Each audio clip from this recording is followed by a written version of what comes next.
This is the best current comic that money can buy. Oh, wait a second. No, that one's terrible. This one is the best new comic money can buy.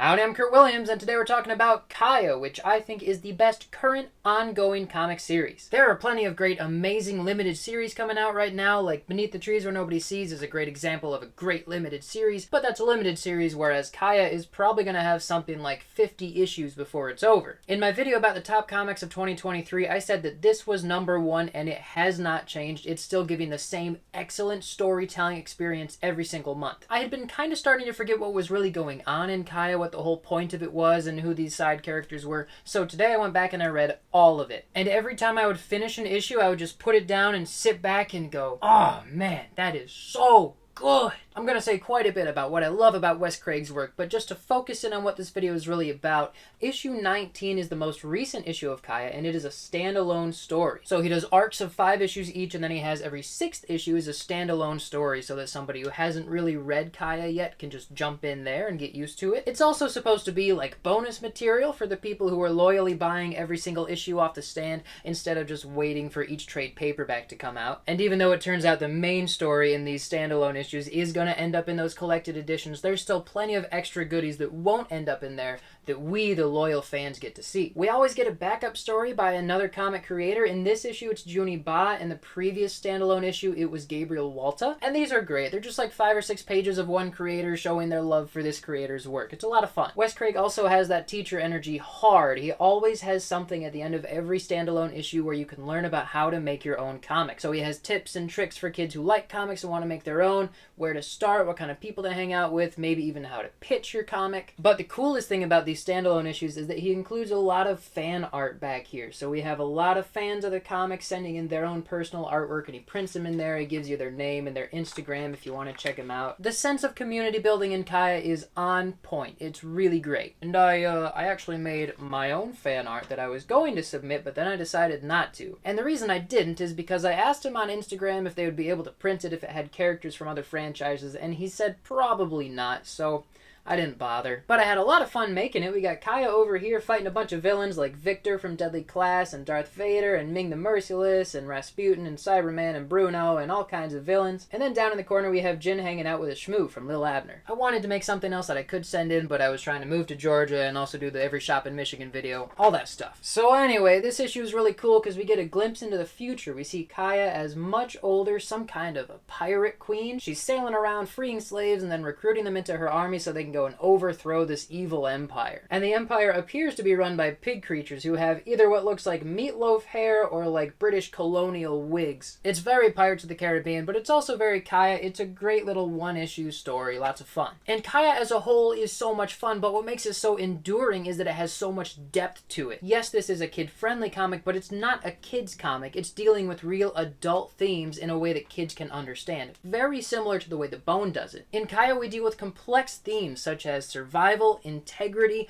honesty, the burden of truth, sacred history, authority and loyalty, spirituality, faith, even hope. We've got star-crossed lovers, lizard people, mutants, pirates, robots, rebellions. The story takes place in what I assume is Earth in the far-off future. We get hints here and there that there used to be a civilization here and now humans are pretty much non-existent. There's one area in particular called the Poison Lands, and you can see way off in the distance these giant nuclear reactors. And also right next to one of them you can see what looks like a hammer and sickle kind of sinking into the ground. And I might be reading into this too much, but this might be Chernobyl, right? Or at least somewhere in Soviet Russia. But the ruins don't even have to be specific to part of recent history. We see all over the place ruins that are covered in grass and stuff, even just like stairs, or these buildings that collapsed and now there's things growing in them and out of them. This world feels fully lived in and vivid and detailed and complex, and it's definitely fantasy inspired, but it doesn't feel like the typical Tolkien world fantasy. Wes Craig really has this way of making these cinematic images, and there's one page in particular that I love from either issue 4 or issue 5 where this bird creature is flying back to its master and it comes up on this hill and you get closer and closer as the camera sweeps up this hill and then over it, and you feel like you're coming over the hill to see the Poison Lands, which is very similar to a certain shot I'm thinking of in Lord of the Rings where they swoop into the orc camp, right? That's a thing, right? The sense of movement and depth that he creates in every image is so insanely good. He's really great at balancing foreground and background, and he's also great with his economy of line. He'll draw just enough of a shadow that you get a really good sense of the shape of that thing without it looking over detailed. And the watercolors, oh my goodness, these are some of the most controlled and striking watercolors I've ever seen. Every single panel. His consistency is amazing, and he certainly pulls back with the details once in a while so we can focus on conversations and certain plot points, but then when he pulls the camera back so you can see a whole area, he knocks it out of the park every time. He's mentioned in one of his standalone issues that it's important for him that the reader feels the way that the characters are feeling in the issue. And he's clearly good at that, and that's what makes the series so good, is that you're getting so emotionally invested in every single issue. He has all of these moments that are so profound and impactful. It's really just